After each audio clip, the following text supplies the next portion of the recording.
양안의 무력 충돌 가능성입니다. 이거는 중국군이 대만 상륙 작전을 상정하고 섬에 상륙하는 훈련 그림입니다. 이런 것들을 자꾸 하는 거예요. 그래서 이런 걸 또 자꾸 보여주는 겁니다. 사실 여러분들 잘 아시다시피 중국과 대만은 상대가 되지 않죠. 인구도 그렇고 국력도 그렇고 군인 숫자도 그래요.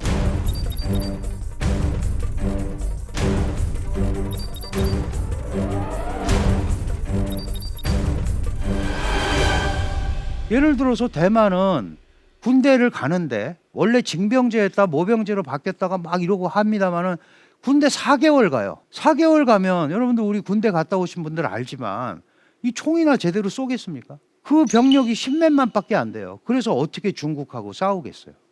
그런데 섣불리 중국이 대만을 공격하지 못하는 이유가 여러 개 있습니다. 실제로 양안 간에는 1954년, 58년, 그다음에 1995년부터 96년까지 미사일 실험을 대만 일대에서 한 3번의 위기가 있었고, 올해 8월에 펠로시 미 하원 의장이 대만을 방문했잖아요.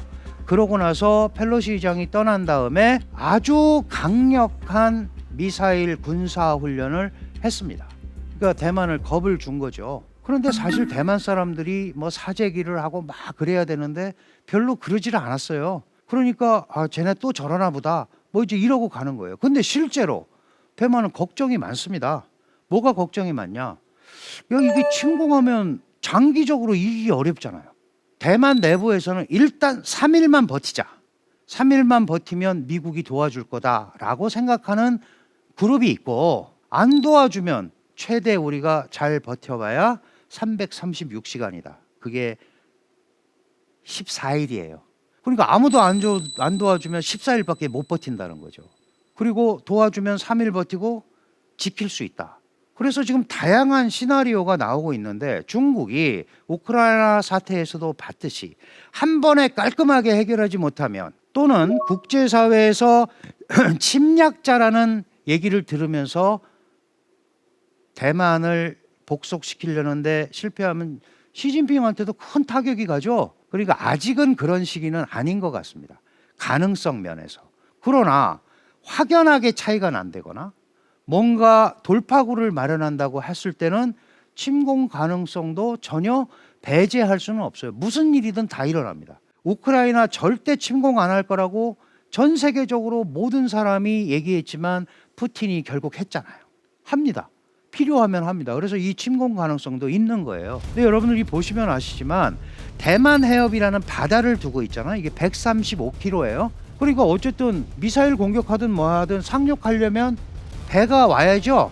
그러면 이제 망망대해에 노출이 돼 있는 거잖아요. 그리고 대만은 사진에서 보듯이 상륙할 데가 없어요. 전부 절벽으로 돼 있습니다. 그리고 이 절벽마다 전부 해안포들이 자리 잡고 있어요. 그리고 대만도 세계 8번째 순항 미사일, 크루즈 미사일 개발국이에요. 이미 2000km짜리 미사일을 가지고 있습니다. 이 미사일이 중국의 베이징, 상하이를 다 공격할 수 있습니다. 그리고 삼엽댐이 엄청난 타격을 받을 수 있죠. 만약에 삼엽댐이 폭파당하면 최소 5천만, 많게는 1억 명이 몰살당한다.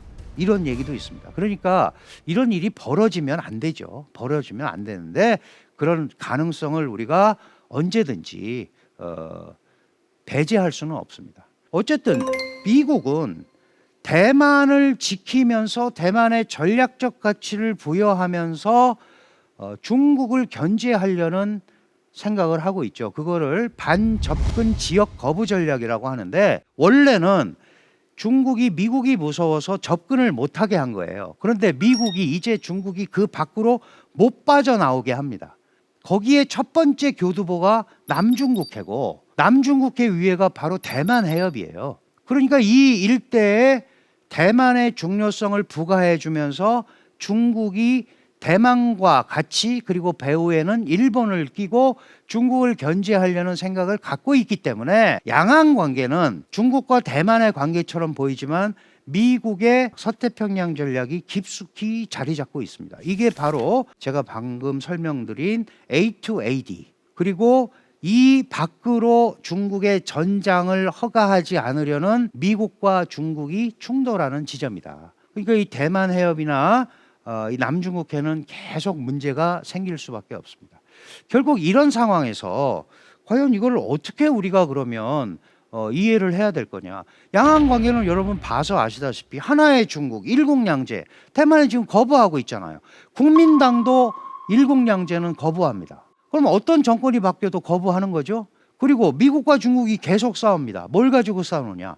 하나의 중국 원칙을 너희가 한다고 해놓고 왜 대만을 지원하느냐. 이거는 중국과 미국 간의 세계 연합성명을 미국이 정면으로 위배하고 약속을 안 지킨 거다라고 미국을 질책합니다. 그런데 미국은 뭐라고 얘기하냐 하면 우리는 중화인민공화국이 중국의 유일 합법 정부임을 인정한다.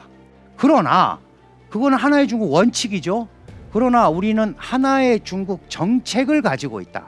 무슨 얘기냐? 중화인민공화국이 중국의 유일 합법 정부임을 인정하지만 지금 중국도 있고 대만이 있는 이 현실도 우리가 보고 있기 때문에 어느 일방이 일방적으로 이 양안의 상황을 변화시키려는 데 대해서 반대한다는 게 우리의 하나의 중국 정책이다.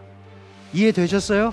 우리 하나의 중국 정책은 중국을 인정하지만 대만이 있는 것도 인정하기 때문에 이 현상을 그대로 가져가는 게 하나의 중국 정책이라는 거고, 중국은 하나의 중국 원칙을 내세우면서 하나의 중국 원칙 안에는 대만이 중국 영토의 일부분이라는 걸 인정한 거기 때문에 대만을 따로 띄워놓고 지원하는 것은 하나의 중국 원칙에 위배되는 거다.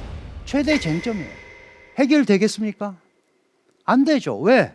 미국은 동아시아 태평양 전략이 있고 중국은 중국대로 대만을 복속시키려는 전략이 있기 때문에 이거는 해결이 안 되는 겁니다. 앞으로도 계속 이렇게 갈 수밖에 없어요. 그러면 이게 뭐 중국과 대만이 그런 건 알겠는데 많은 분들이 뭐 우리하고 무슨 상관이야 라고 얘기하지만 아주 상관이 많이 있습니다. 여러분들 일단 대만 해협이라는 데는 우리나라 중동 원유의 70% 이상이 대만 해협을 통해서 들어옵니다. 그리고 우리의 수출품 태평양으로 가는 거 말고 이렇게 유럽 쪽으로 뭐 인도양 거쳐서 가는 거는 또 그 앞을 지나서 가야 돼요. 대한민국 수출품과 원자재의 굉장히 중요한 수송로입니다.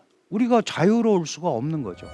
또 하나 핵심적인 문제는 뭐냐 하면 만약에 양안에서 무력 충돌이 생기면 아까 말씀드린 대로 미국의 개입이 가능해질 수밖에 없고, 만일 미국이 개입된다면 미국은 해외 주둔 자산을 동원해서 써야죠. 그거를 이제 미군의 전략적 유연성이라고 합니다. 그러면 일본에 8개의 주1 미군 기지가 있어요. 여기에서 다 차출해서 쓸 거고, 우리도 한국에 주한미군이 있잖아요. 평택에.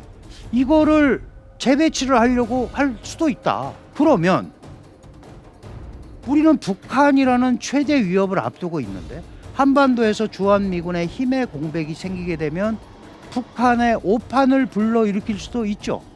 그러니까 우리하고도 지대한 영향관계가 있는 겁니다.